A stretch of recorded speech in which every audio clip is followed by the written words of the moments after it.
The Avengers. That's what we call ourselves. Sort of like a team. Earth's mightiest heroes type thing. Avengers, time to work for a living. That's my secret. I'm always angry. I am on the side of life. You get hurt, hurt him back. You get killed, Walk it off. I'm here to talk to you about the Avenger Initiative.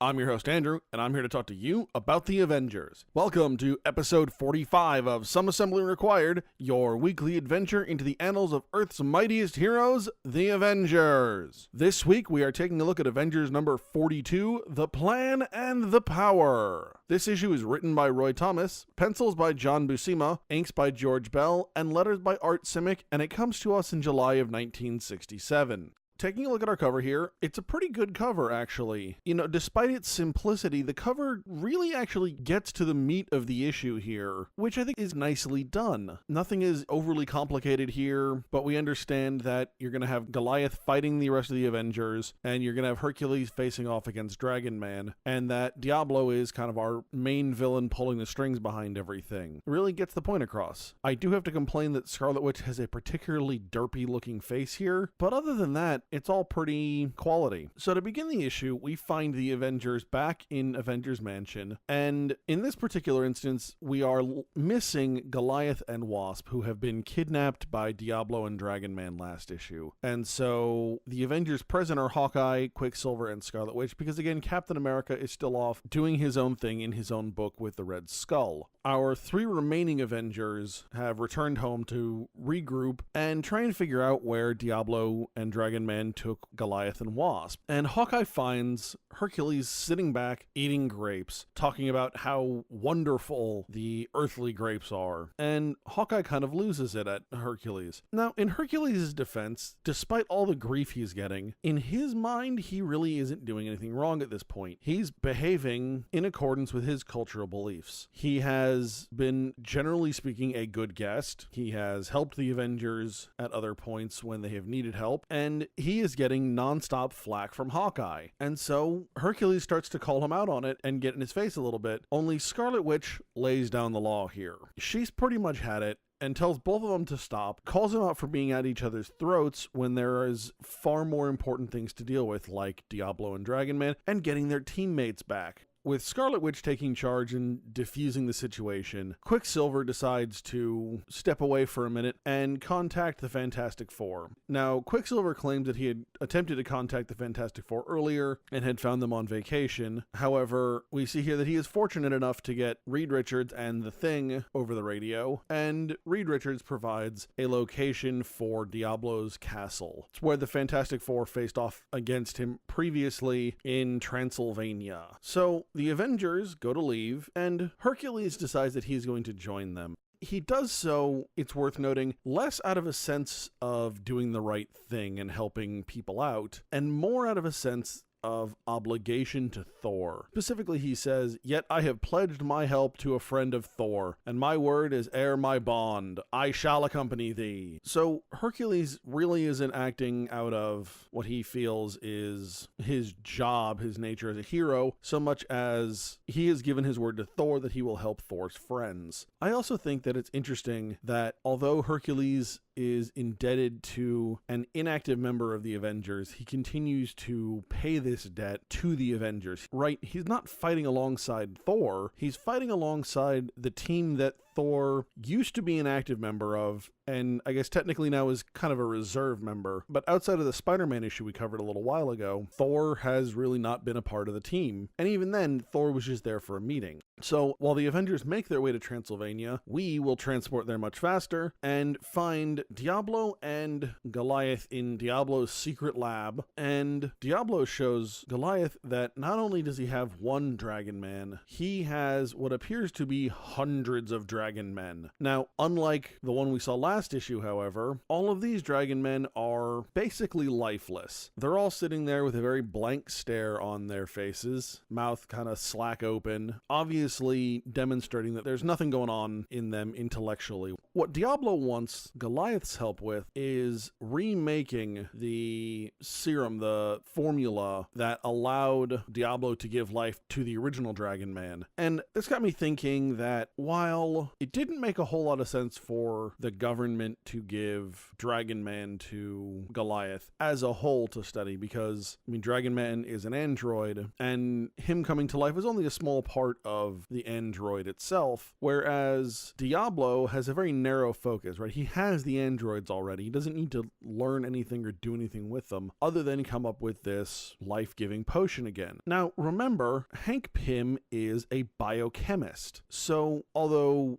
Diablo uses alchemy, in theory, this is right up Hank's alley as a biochemist. So Diablo's choice to enlist Goliath's aid makes perfect sense. Now, obviously, Goliath wants nothing to do with this, and he makes it very clear to Diablo that he is not going to take any part in this. However, Diablo, obviously having been around for a while and being a very intelligent human being, knows exactly what buttons to push in order to manipulate Goliath, and so he has placed Wasp under the care of Dragon Man, the one we saw from last issue, the functional one. And he has given Dragon Man very explicit instructions that if he does not receive a signal from Diablo at regular intervals, he is to kill Wasp. So if Goliath chooses to try and kill Diablo, then the signal won't get sent. If Goliath doesn't listen to Diablo, doesn't work with Diablo, Diablo won't send the signal, and again, Wasp will be killed. He's backed Goliath pretty tightly into a corner here. So unfortunately, Goliath is forced to work for Diablo. Now, we once again cut back to the Avengers, who have arrived in the general vicinity of Diablo's castle, and through what they call an optiscanner, they are able to see Wasp and Dragon Man deep in a cave below the castle. And so the Avengers send Hercules off to fight Dragon Man, because Hercules is probably the best person to face off against Dragon Man. And as Hercules admits, he says, "For of all the Avengers, 'tis she who hath most befriended me." So again, this kind of plays off of what Hercules was saying earlier, in that, you know, he is indebted to help the friends of Thor, and he's helping the friend of Thor who has been most kind to him. And, you know, to be honest, Wasp was pretty keen on Thor as well. So I think Hercules following in that kind of footsteps makes a lot of sense. Also, let's be honest, Hercules is really the best person to take on Dragon Man. He is stronger and a better fighter than Goliath. And while we saw Goliath make a very respectable assault on Dragon Man last issue, unfortunately he fell short. So obviously someone stronger and more skilled will stand a better chance. It may not be the best chance, but it's a better chance than Goliath. And again, at this point, the Avengers don't know what's going on with Goliath, so they don't know if he'll be able to help them or not. Now, once on the ground in front of the castle, the Avengers make their way into Diablo's castle, and of course, Hawkeye makes an entrance for the Avengers using what we now refer to as a grenade arrow, but it's one of his blast arrows. And again, I just love the fact that Hawkeye's default arrow, the thing he uses the most, is the high explosive arrow. It goes to such lengths to remind us how lacking in subtlety Hawkeye is in this era, and how spectacular that is. Now, once they get inside the castle, the Avengers find Goliath. However, when they find Goliath, instead of joining the team, Goliath begins to engage the Avengers. And he gives them quite a bit of dialogue here, telling them to get lost, and that Wasp's life is on the line, and that anybody who threatens Diablo is going to have to come through him. The way I hear this in my head, and maybe I'm right, maybe I'm not, but the way I hear this in my head is Goliath is like someone poorly reading off of cue cards, where it's very obvious that the dialogue is stilted and unrehearsed and very much not what Goliath really means. And the reason I think this is because a couple of panels later, when he's attempting to engage the Avengers, Hawkeye realizes that Goliath is really pulling his punches. So to me, this reads as Goliath is really trying to let his teammates know what's going on as much as possible, but that there's only so much he can tell them without Diablo realizing that he's trying to manipulate the situation. Goliath doesn't want to fight the Avengers. He wants to take out Diablo. He wants to save Wasp, but his primary focus is not going to be taking out Diablo. It's going to be saving Wasp. So as long as Wasp is in danger, Goliath is going to have to play along with this, but he doesn't really want to hurt his teammates. And the sooner they catch on to his thought process and what's going on, then the better off everything's going to be. So while this is going on, Hercules is slowly making his way underground into the cave to go find Dragon Man. And Dragon Man actually catches Hercules off guard here and engages Hercules in a rather impressive battle between two powerhouses. And at first it seems to Hercules that things are going just fine. He is able to throw a boulder at Dragon Man, and he's pretty sure that takes care of Dragon Man. So he starts walking away, except that Dragon Man grabs Hercules by the head and smashes him into a wall. This is by far one of the best panels of the entire issue, of Dragon Man smashing Hercules into the wall. One, because it looks great. Two, because it works so beautifully, both to Hercules' character and just for the story in general. And thirdly, because of Hercules' dialogue. It is almost breathtaking. By the zestful zither of Zeus. Now, I don't know what the zestful zither of Zeus is, but it does flow off the tongue rather nicely. Alright, so after a quick Dr. Google search, a zither is a musical instrument. But a zestful zither? I don't know. However, again, it just rolls off the tongue. And it's such a Silver Age comics moment, but in the character of Hercules, who is a little bit over the top and a little bit goofy and silly, it works. Now, while all this is going on, we will cut back to our not backup story, the Black Widow story that we've been running parallel to the last several Avengers issues that we've read. And we find Black Widow just after having finished her treatment in the Psychotron, where she is now being interrogated by the Colonel. And Black Widow is threatened that if she doesn't reveal everything she knows about the operations of S.H.I.E.L.D., she'll go back in the Psychotron. And a second trip in the Psychotron would mean death for her, so she doesn't really want that. Black Widow asks for a few minutes to gather her thoughts and to recover from the Psychotron. So the Colonel steps out and allows her this time, only Black Widow seems to have been playing the Colonel a bit. And so when Colonel Ling leaves, Black Widow makes her escape. And she is so desperate to get away that in the process of her escape, she does manage to use her Widow's sting on 8 different men. At one point, she stings 6 of them basically simultaneously. It's a great half-page panel of her just going crazy with her Widow's sting. And if you look at that panel, it is actually 6 men if you count the number of legs. You can see 4 men pretty clearly, and then you've got an additional 4 legs, which implies 2 more guys. However, this all appears to be a test because we find Colonel Ling and the doctor who created the Psychotron, Dr. Yen, watching everything go down from a monitor and discussing what's happening. Basically, Colonel Ling mentions that it's a test. The first test on a human being says the Psychotron fails. Now, I can't quite figure out if they're actually testing the Psychotron as a device as a means of torture, or if they're really testing Black Widow. And what I mean by this is, are they testing the effects on any human being, and Widow just happens to be the first one available, or are they testing to see how resilient Widow herself is? And to me, that part's a little unclear. Now, the way the issue reads, it does sound more like they're testing the Psychotron, but knowing the fact that Colonel Ling was Widow's previous handler, and that Dr. Yen was the scientist who brainwashed her previously, these are men who have been closely associated with Black Widow and her previous career as a spy, so it makes me wonder if they are just feeling out Widow to see what she's going to do, she's truly on their side or not, or if she just happened to have shown up at the right moment for them to test the device. The last thing I want to point out on our parallel story here is the panel of Colonel Ling and Dr. Yen watching Black Widow on the monitor is really spectacularly lit and shadowed. I really enjoy that panel. Back in Transylvania, the Avengers are still duking it out with Goliath, only at this point, they're really starting to tire of this whole charade. They know Goliath doesn't want to fight them, and he's only doing so because he thinks Wasp's in danger. So finally, Scarlet Witch just comes right out and says, hey, Hercules is down fighting Dragon Man, and he's gonna get Wasp out, so you need to cut this out, join us, and let's go after Diablo. So with that information, Goliath quickly rejoins his teammates, and they make their way to Diablo, only to be stopped rather abruptly by an invisible barrier that Diablo has erected using his Dynadisc. And Quicksilver runs into this thing at full speed and just gets hurled back. Now, I've actually seen something kind of like this in person, and it is both impressive and somewhat comical. When I was a kid, a friend of mine was over hanging out. We were maybe 10 years old or something like that, and we lost track of time, and my friend was late getting home for dinner. So his dad came from their their house, which is just around the corner, came over to my house to collect my friend. And as we're playing out in the backyard, his dad comes in and yells my friend's name, at which point my friend realizes he is overdue for dinner, jumps up, and goes to run from my backyard into my living room, not realizing the screen door was shut. So I'm sure you all can see where this is going. My friend ran headlong into the